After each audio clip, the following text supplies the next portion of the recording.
C'est l'alchimiste. J'espère que vous allez bien. On se retrouve aujourd'hui pour une toute nouvelle vidéo où l'on va aborder un sujet qui me fascine. La manière dont toutes les nouvelles idées passent toujours par les mêmes étapes avant d'être acceptées. Ce concept dont nous allons parler aujourd'hui tout au long de cette vidéo va littéralement changer votre vision de la vie, du monde. La loi Schopenhauer. Selon cette loi, chaque nouvelle idée ou révolution passe toujours obligatoirement par trois étapes. Ridicule, dangereux, évident. Mais avant de poursuivre, s'il vous plaît, je vais vous demander de liker, de vous abonner et de partager à des personnes comme vous qui sont assoiffées de savoir au quotidien. Ça m'aiderait également énormément au niveau du référencement et ça fera aussi grossir votre chaîne Punch Day, les amis. Merci à vous. Sans plus tarder, nous allons poursuivre. Let's go. Et si tu réfléchis bien, ça s'applique vraiment à tout. Les grandes révolutions dans l'histoire, les idées qui changent la donne et même tes propres projets. Donc, si tu as l'impression qu'il y a des gens qui te prennent pour un fou ou que ça ne te prend pas au sérieux ou que ça te met des bâtons dans les roues, reste jusqu'à la fin de cette vidéo. Nous allons explorer ensemble pourquoi c'est normal et surtout pourquoi il ne faut jamais lâcher. La première étape est souvent le ridicule. Lorsque tu as une nouvelle idée, un nouveau projet qui sort de l'ordinaire, la première réaction des gens sera souvent de vous dire « ça ne marchera jamais, tu perds ton temps, qu'est-ce que tu fais? C'est ridicule. » Mais pourquoi selon vous? Car cette nouvelle idée ou ce nouveau projet casse littéralement leur vision du monde. Ils préfèrent en rire que de n'avoir à y réfléchir. Prenons un exemple, Edison. D'ailleurs, petit parallèle, petite innovation chez Punch Day, on parle d'Edison en poule, t'as capté, nouvelle petite lumière. Bon, je suis encore dans le ridicule, il ne faudra pas m'en vouloir. Trêve de plaisanterie, revenons à nos moutons. Lorsque Edison avait parlé de créer des ampoules pour éclairer la ville, les gens le prenaient pour un fou. Ils se moquaient de lui. Mais vous savez quoi? Lorsque les gens rient de vous, c'est souvent bon signe. La seconde étape, la résistance, le dangereux. Si tu tiens bon et que ton idée arrive à gagner en crédibilité, tu passes alors à la seconde étape. Et là, c'est plus drôle. Pourquoi? Parce que les rires du début se transforment en attaque. Et pourquoi selon vous?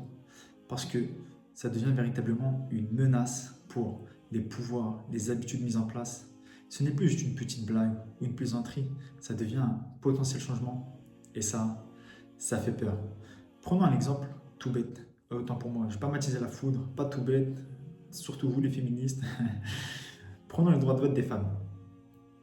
Lorsque les suffragettes se battaient pour obtenir le droit de vote des femmes, elles n'étaient pas juste ridiculisées, elles étaient arrêtées, frappées et insultées.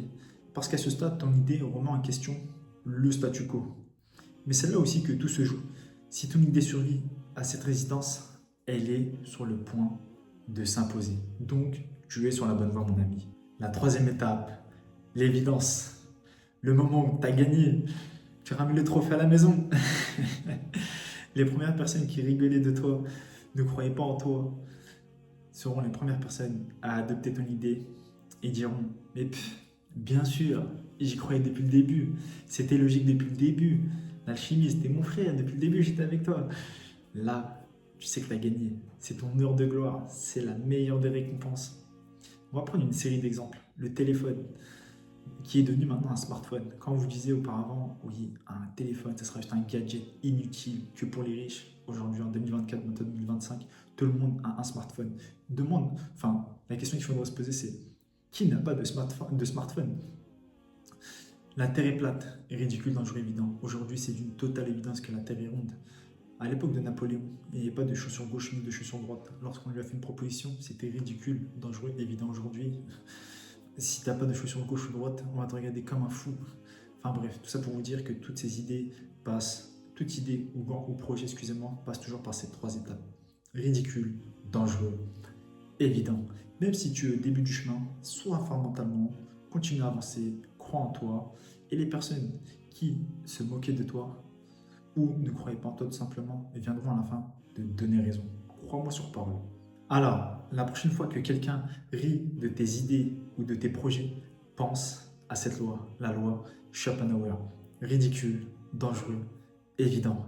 Parce que les rires d'aujourd'hui seront les applaudissements de demain.